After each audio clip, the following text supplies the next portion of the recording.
coders, synthetic programming here with another video for you guys today, and today we're moving on to lesson 6 of our Learn Python Beginner to Expert series, and today we're doing functions with conditionals. So in the last episode we went over conditional statements and how we can use conditional statements to make decisions on how to interpret data and what to do if some data is a certain way. So I have 3 examples that we're going to go over today. The first thing we're going to do is create a function that takes in 2 words and returns the one that's shorter. So let's get started on that right now. We're going to start off with our definition where we define, we'll call it shorter. And in here we're going to take in 2 words. We need word 1 and word 2. Put the colon there. And now we're going to write our docstring like we usually do. So remember, when we write our docstring, the first thing we do is we write a description. So we're going to say returns the shorter word. We're going to say that the type of word 1 is going to be a string, and the type of type of word 2 is going to be a string, and then the R type, which we write like this, R type, the type that gets returned is also going to be a string. Okie doke, so now we can actually get started on the function, and this one's really easy, guys. So what we're going to do is we're going to take in the 2 words. We can see that right here we have word 1 and word 2 which come in, and for the conditional that we're going to write, it's very simple. We're going to say if the length, and in Python we find the length of something by using len, and then the length of whatever's in here. So if the length of word 1 is less than the length of word 2, then we're going to say return word 1. Because we're trying to return the shorter word, and so if the length of word 1 is less than the length of word 2, then we return word 1. Elif, so another thing that might happen is the length of word 2 is going to be less than the length of word 1. And in that case, we're going to return word 2, sorry, because in this case, word 2 is shorter.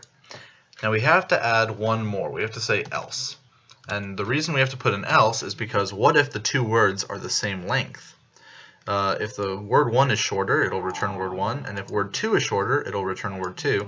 But if they're the same length, we're just going to print words were the same length, like this. Okay, so that's our first function written, and we can actually come down here and test it. So what we're going to do is we're going to write shorter, or we'll say print shorter word 1. Here, actually, you know what? Instead of printing this, we're going to return it.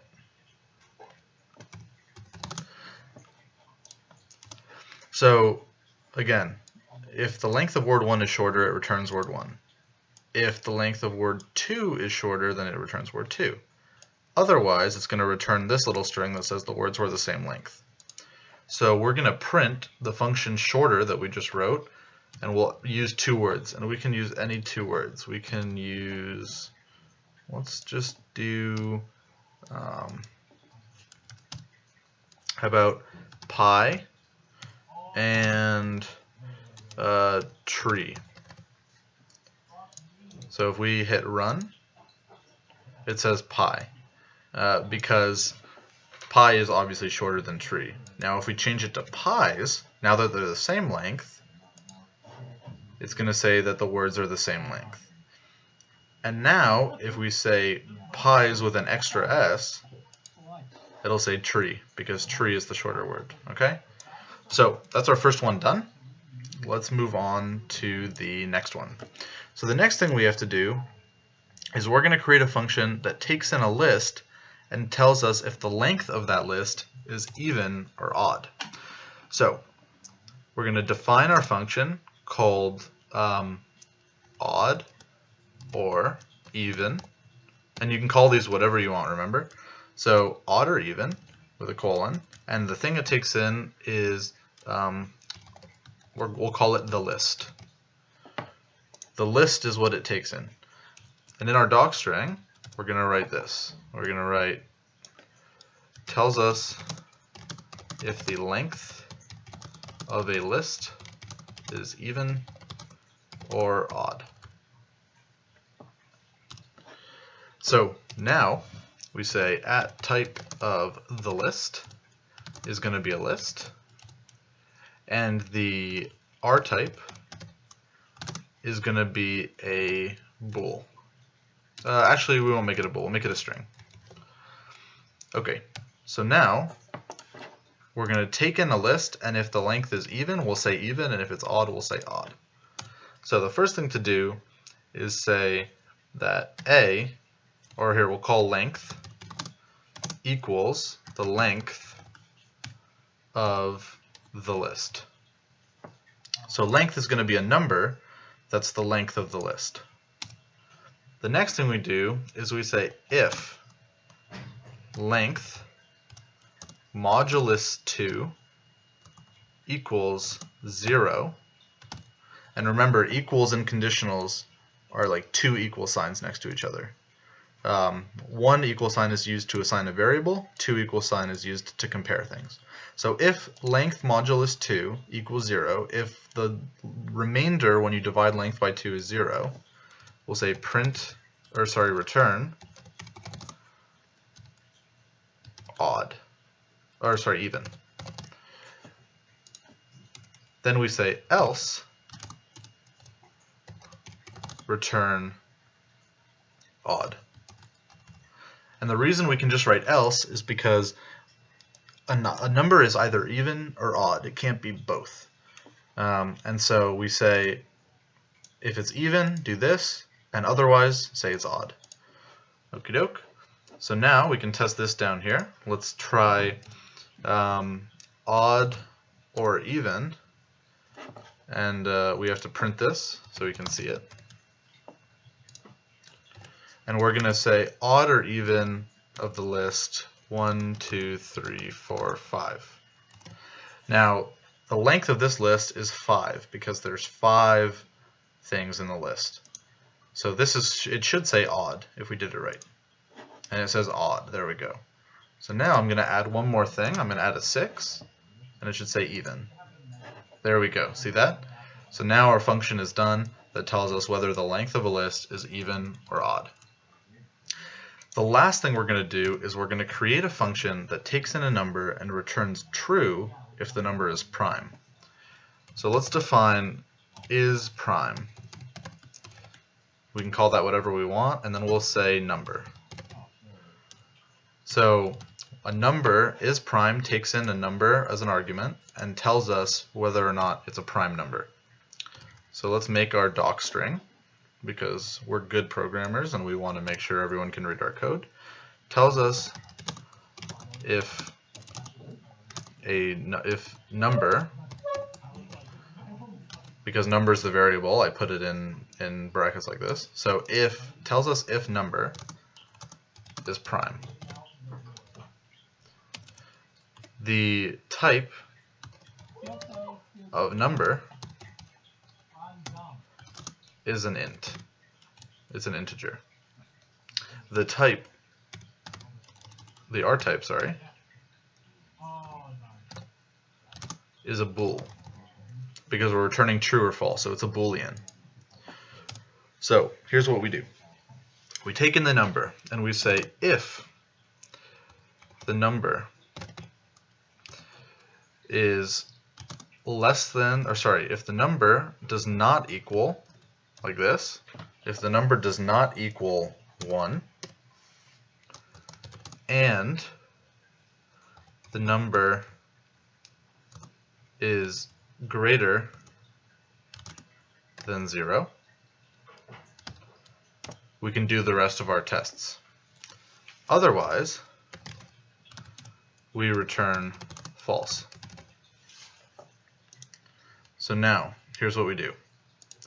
Up here, we're going to store a variable. We're going to say that currently prime, or we'll just say prime, equals false.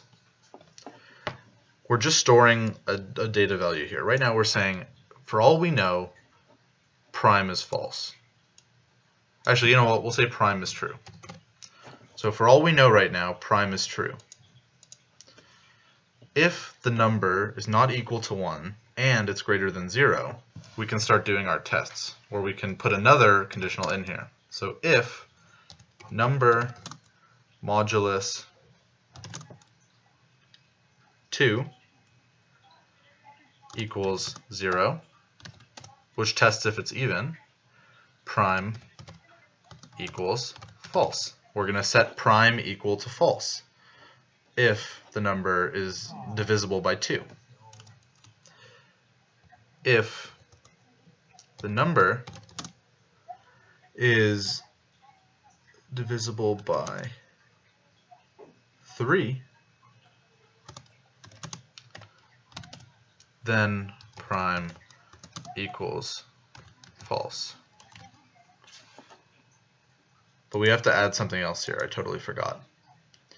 So if the number is divisible by 2 and it does not equal 2,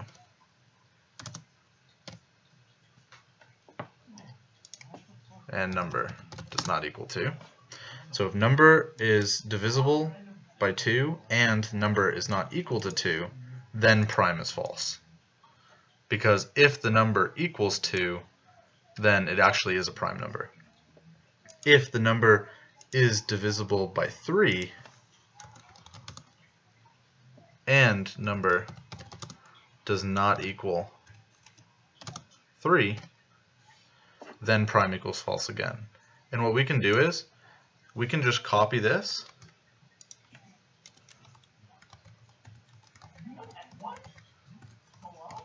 a bunch of times, and what we're doing is we're going to just replace all these numbers. So let me say, okay, here, 3, this will be 4, then 5, then 6, then 7, then 8, and then 9. Now I know that this is not this is not the shortest way we can write this function, but this is the easiest way that I can think to explain it to you guys without going into some more advanced stuff. So here's what our function does so far. Let's just recap. So it checks if number is prime. First, it sets a value called prime equal to true. It assumes that the number is prime to start out with. Then it says if the number is not equal to 1 and number is greater than 0, then do all these tests to see if it's divisible by any of these things. And if it is, and it's not equal to that number, then you got to set prime equal to false. And then at the end of all this, we return prime, which is that value up here. Okay, so that's gonna do that. And here we go.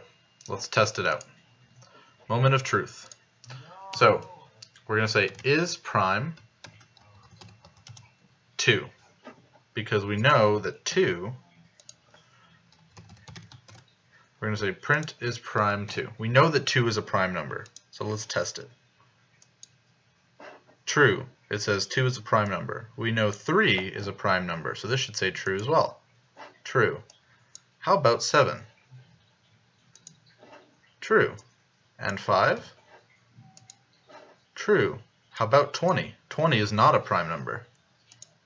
False. See? So it catches it, and it decides that 20 and 10 are false because those are not prime numbers. So this is a simplified way to write a function that decides if a number is a prime number.